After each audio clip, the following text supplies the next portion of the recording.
Harka fuunee kabajamtoota daawwattoota Barii News.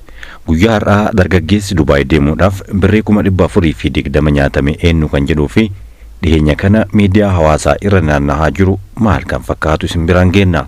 Dargaggoon kun birrii 420 akka nyaatamee fi kana malees qabeenyi isaa kan xiyyaara keessatti jalaa hafe jiraachuu yeroo garagaraatti himataa tureera. Kanumaan wal qabatee guutuu isaa akka taanutti isin qindeessineerraa hanga xumuraatti waliin tura. Dargaggoo Galaanoo Araggaa Shawaa Kaabaa Aanaa Kuyyuu jiraataa ture.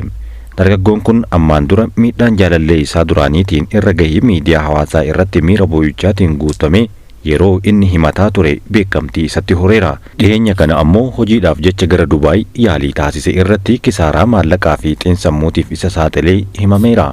Kanumaan wal qabatee rakkooleen garagaraa yeroo lama isa mudachuun miidiyaa hawaasaa irratti daran isa baay'iseera. Galaanoon kanaan dura yeroo miidhama jaalalaa irraa kan kahe akka itti aanutti ibsatetti miidiyaalee hawaasaa irratti hordoftoota hedduu horate akkasumas quuqamtoota hedduu soratee ture.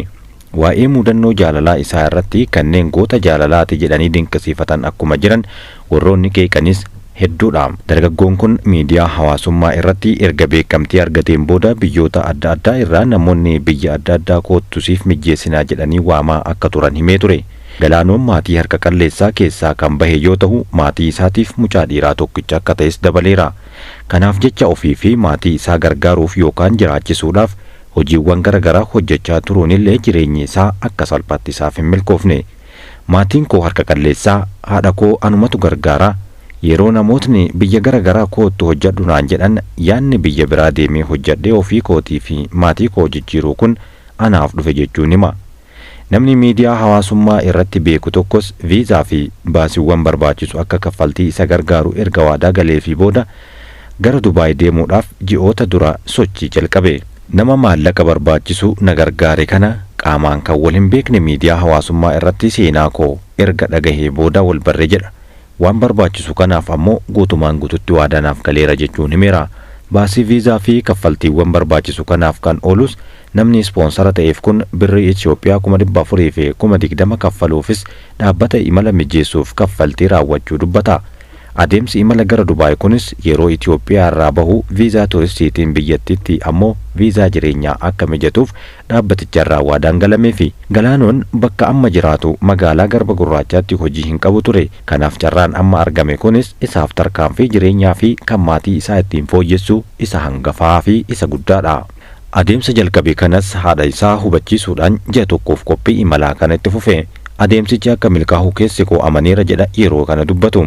Kanaan wal qabateef haati koo waanuma qabdurraa imala kiyya kanaaf waan barbaachisu naaf qopheessaa turte jedha.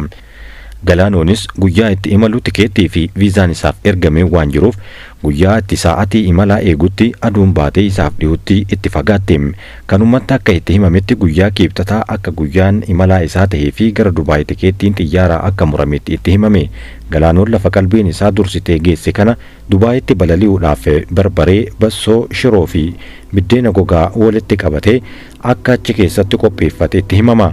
Harmeen isaas mucaa dhiiraa tokkichi isaa Dubaay deemee hojjetee akka of jijjiiruu fi maatii isaanii guutuu akka jijjiiruu hawwii qabaniif isa geggeessuudhaaf Garba Gurraacharraa gara magaalaa Finfinneetti buufata xiyyaaraa Boolee isa waliin dhaqqaban. Firoonnii fi hiriyyoonni Galaanoos geggeessaa isaa kanaaf walumaan buufata xiyyaaraa Boolee seenan. Harmee fi hiriyyoonni isaa waliin akkuma imaltoonni hedduun godhan suuraa ka'anii walitti maramanii nagaa walitti dhaammatanii walitti boohanii gargar bahuuf jedhan. Galaanoon paaspoortii tikeettii xiyyaaraa fi viizaa ergameef qiyyeeffatee boorsaa isaa harkisaa gara keessoo buufata xiyyaaraatti qajeele. Maatii fi hiriyyoonni isaas geggeessanii gara manaatti imala jalqaban. Haganumatti wanti inni hin yaanne tokko isarra gahe. Viizaan kee foorjiidha kan jedhudha. Imalli gara Dubaay gaafas galgala naannoo sa'aatii 4 ture. Galaanoon garuu dursee sa'aatii 12tti achi gahuu buufata xiyyaaraatti argame. Boorsaa kiyya qabadheetiin bakka sakatta'iinsa paaspoortii fi tikeettii kiyya agarsiise tokko bira gahe jedhama. Sakatta'iinsa itti aanus darbee bakka viizaan itti ilaalamu gahe viizaan kiyya ilaalanii achi dhaabbadhu naan jedhan jechuun dubbata. Imaltoota kaan irraa qofatti na siqsanii dhaabbadhu naan jedhan bakka kana namootni biroo 10 ni jiru jechuun dubbata. Isaanis akkuma kiyya warra ta'aniidha. Dhaabbadhaa nuun jedhanii sa'aatii tokko ol turre. maaltu ta'ee jedheen dhaqee gaafadhe achuma turinaan jechuu malee wanti natti himan tokkollee hin jiru jedhama. Turtii muraasaan booda hojjettoonni buufata xiyyaaraa viizaa isaa ilaalaa turan oduu rifaachiisaadhaan isatti deebi'an. Baay'ee turanii jennaan ammas dhaqeen gaafadhe jedhama. Achumaan viizaan kee forjiidha gara mana keetti gali kan jedhu natti himan jechuun dubbate. Yeroon kun itti himamu warri isaa gaggeessanii deebi'uu mana osoo hin geenyedha. Amma gara manaatti deebi'uuf rakkoo biraatu jira. Silaas biyya biraan deema jedheen birri tokkollee hin qabanne bilbila kiyyarras kaashis homaayyuu hin qabu jedha. Buufata xiyyaaraa keessaa bahee deemuudhaafis wanti ittiin imalu tokkollee hin jiru. Galaanuun silaa Dubaay deemee jireenya isaa fi maatii isaa jijjiiruudhaaf qophaa'u achumatti madaamu goleetti taatee rakkoon hambifte. Galaanuun buufata xiyyaaraa keessatti osoo viizaan isaa forjiidii ta'uu hin baramin dura boorsaa isaa bassoo, barbaree, shiroo fi biddeena gogaa akkasumas uffata isaa itti qabatee durse gara boorsaa isaatti erguudhaan gara xiyyaaraatti akka seensise himeera.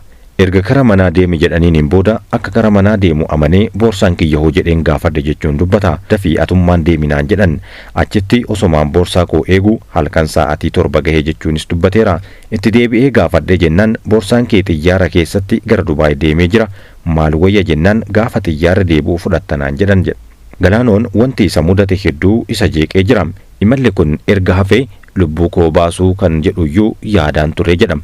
Booda erga wanti ta'e uf tasgabbeessuu jalqabe. Waan isa mudate kana haadha isaatti erga himes haati isaa hedduu akka gaddanii fi ta'us homaa miti dhiisi akka jedhanii isa jajjabeessanis dubbateera. Galaanoon imala kanaaf birrii Itoophiyaa 400 fi 20 nyaatamee viizaa forjiidhaan gowwoomfame kanaan hedduu akka aaree fi teensammuun isaa akka miidhames dubbateera. Waan isa mudate kanas ergaa kara miidiyaa dhuunfaa isaa irratti gadhiisen namoonni hedduu hamilee kennuu fi isa jajjabeessuu jalqaban. Imala biyya alaa kanaan wal qabatee akkuma isaa namoonni hedduun mallaqa nyaataman jiraachuu fi namoonni biroos yeroo biraa imala akkanaa yaadan kara seeraatiin akka itti fayyadamanis asumaan isinii dhaamneerra.